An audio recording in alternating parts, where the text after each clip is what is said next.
तो दोस्तों आज का हमारा क्वेश्चन है कि दो समांतर धारावाहिक चालकों के बीच लगने वाले बल का सूत्र निगमित कीजिए। यानी कि हमें क्या करना है, दो समांतर धारावाहिक चालकों के बीच लगने वाले बल का सूत्र निगमित करना है। दोस्तों यहाँ पर बल रहेगा, ठीक। तो हमें दो समांतर धारावाहिक चालकों के बीच लगने वाले बल का सूत्र निगमित करना है। तो दोस्तों ये क्वेश्चन आपके बोर्ड एग्जाम में 3 से 5 नंबर में आता है, ठीक दोस्तों। और ये सेट हम लोग 2026 का 346 डीएस सेट सॉल्व कर रहे थे, जिसमें हमने ये हमारा खंड यानी कि खंड द का चौथे का लास्ट क्वेश्चन हम कर रहे हैं। बाकी इसके पीछे के हम लोग सभी क्वेश्चन कर चुके हैं, यानी कि सभी के सभी क्वेश्चन हम लोग कर चुके हैं। अगर आप लोगों ने नहीं देखा तो ये सभी क्वेश्चन देख लीजिएगा। चलिए इस क्वेश्चन को बहुत ही बढ़िया तरीके से सॉल्व करते हैं, ठीक मेरे छोटे भाई और बहन। तो दोस्तों हमारा क्या है कि हम मान लेते हैं, क्या हमने माना, यानी कि माना दो समांतर धारावाही चालक तार ए तथा बी हैं, यानी कि दो चालक तार ए तथा बी हैं तथा परस्पर एक दूसरे से r दूरी पर रखे हैं। यानी कि दो समांतर धारावाही चालक तार ए तथा बी हैं तथा परस्पर एक दूसरे से r दूरी पर रखे हैं, ठीक। तो हम मान लेते हैं कि दो समांतर धारावाही चालक तार हैं, यानी दो समांतर धारावाही चालक तार ए तथा क्या है आपके बी है, ए तथा बी है, ठीक। ए तथा बी है और इसमें क्या बोल रहा है कि इनकी बीच की परस्पर दूरी क्या है, आर है, यानी कि ये एक दूसरे से आर दूरी पर है। दोस्तों इसमें क्या I1 है ये, और ये आपका क्या हो गया I2 हो गया, ठीक। इसमें यानी कि इसमें I1 धारा बह रही है ये, और इसमें I2 धारा बह रही है, ठीक। जब इसमें इन दोनों चालक तारों में धारा प्रवाहित होती है, जब इन दोनों चालक तारों में धारा प्रवाहित होती है, यानी कि प्रवाहित होती हैं, तो चालक ए के कारण चालक बी पर चुंबकीय क्षेत्र उत्पन्न होता है। यानी कि चालक ए के कारण चालक बी पर चुंबकीय क्षेत्र उत्पन्न होता है, चुंबकीय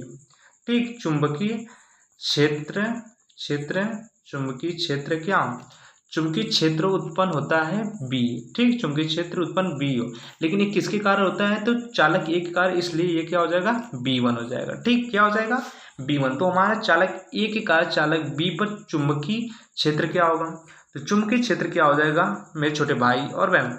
तो हमारा चुंबकीय क्षेत्र क्या हो जाएगा, चालक बी पर चुंबकीय क्षेत्र ए के कारण, तो चुंबकीय क्षेत्र यानी कि B1 हमारा क्या हो जाएगा, B1 हमारा हो जाएगा क्या, तो B1 हमारा हो जाएगा म्यू नॉट, ठीक। म्यू नॉट I1 अपान क्या हो जाएगा 2πr हो जाएगा, ठीक। क्या हो जाएगा 2πr हो जाएगा, ठीक। I1 क्यों है, क्योंकि दोस्तों ये चालक ए के कारण हुआ है, ठीक। और यहाँ पर चुंबकीय क्षेत्र भी चालक ए के कारण बी चालक पर निकाला गया है, इसलिए चुंबकीय क्षेत्र हमारा क्या हो जाएगा B1 हो जाएगा, ठीक। एक तो समीकरण ये आपका बन गया, ठीक मेरे छोटे भाई और बहन।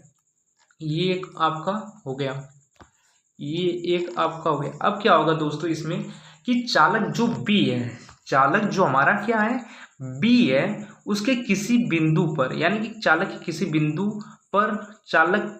बिंदु पर L लंबाई पर क्या बल लगेगा, क्या लगेगा L लंबाई पर हमारा क्या लगेगा बल लगेगा। तो हमारा बल क्या होगा, यानी चालक बी पर हमारा क्या होगा बल क्या होगा। तो हम जानते हैं कि इस पे जो बल लगता है, एक बल हमारा होता है क्या IBL, क्या होता है IBL, क्या होता है IBL, ठीक। क्या होता है IBL साइन थीटा हो जाएगा, क्या हो गया IBL साइन थीटा हो जाएगा। जिसमें हम क्या देखेंगे कि इसमें ये आपका चालक बी है, तो इसमें क्या हो जाएगा I2 हो जाएगा, ठीक। I2 हो जाएगा। अब B1 का मान हमने यहाँ पर निकाला है, ठीक। B1, ठीक, ये आपका B1 हो जाएगा और L तो इसकी लंबाई होगा, साइन थीटा हो गया।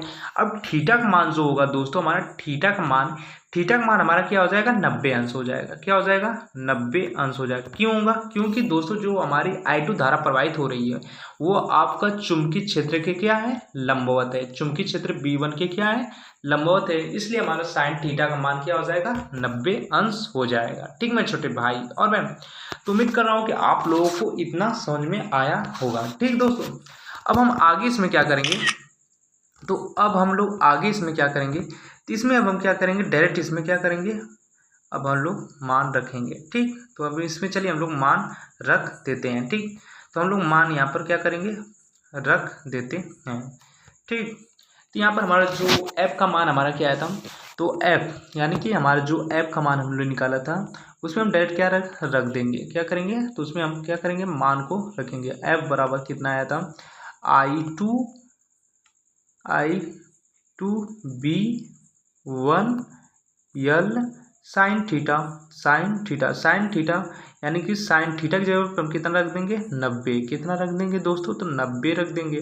ठीक, चूंकि हम 90 मान जानते हैं एक होता है, तो हमारा बल क्या हो जाएगा, हमारा बल हो जाएगा I2 B1 L हो जाएगा। ठीक, ये हो जाएगा। ठीक दोस्तों, क्या हो जाएगा, तो ये हो जाएगा।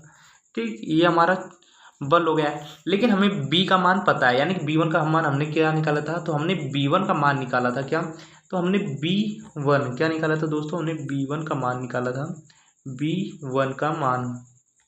ठीक, हमने b1 का मान क्या निकाला था, ठीक, b1 का मान निकाला था म्यू नॉट, क्या, mu naught I1 upon 2 pi r. ठीक, ये हमने निकाला था। ठीक मेरे छोटे भाई और बहन, 2 पाई आर ही हमने b1 का मान निकाला था। तो सेम यही b का मान हम क्या करेंगे, यहाँ पर रख देंगे b1 का मान। ठीक, तो अब हमारा क्या हो जाएगा दोस्तों, तो अब हमारा क्या हो जाएगा, ये b1 का मान हम यहाँ पर जब रख देंगे तो हमारा f बराबर निकल के क्या आएगा, तो हमारा f बराबर निकल के आएगा क्या, तो I2 क्या, I2 बाकी b1 का मान हमारा क्या है, म्यू नॉट, क्या, तो mu I2 mu naught I1 upon 2 pi r, क्या, 2 पाई आर हो जाएगा, और ये आपका L हो गया। ठीक, तो ये हमारा ये बन के आ गया। ठीक, अब इसमें हम क्या करेंगे, L को इधर कर देंगे क्योंकि प्रति एकांक लंबाई। ठीक, तो हम जब L को इधर कर देंगे तो हमारा सूत्र बन के क्या आ जाएगा, तो हमारा सूत्र जो बन के आएगा F बराबर F क्या आ जाएगा, F बराबर, ठीक, F अपान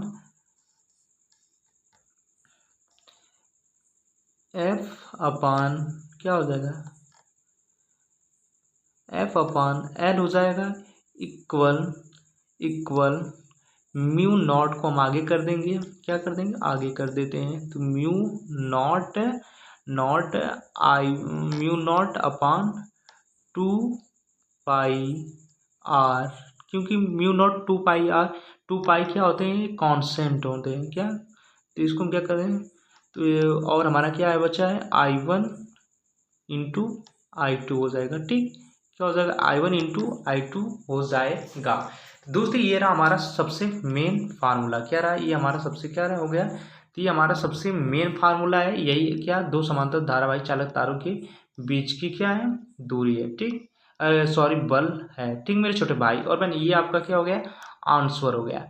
ठीक मेरे छोटे भाई और बहन, लेकिन इसमें एक और क्वेश्चन पूछता है कि जब जो ये धारा बह रही है, अगर ये क्या इनके बीच अब कौन सा बल लग रहा है इस समय, क्योंकि ये समान दिशा में बह रही है धारा। ठीक, इस समय ये आकर्षक बल लग रहा है, लेकिन एक धारा है ऊपर बह रही है और एक धारा क्या नीचे, तब हमारा कौन सा बल लगेगा, तो प्रतिकर्षक बल लगता है। ठीक, तो उम्मीद कर रहा हूँ मेरे छोटे भाई और बहन को समझ में आ गया होगा। ठीक, तो ये रहा हमारा सबसे मेन फार्मूला जो निकल कर आया है।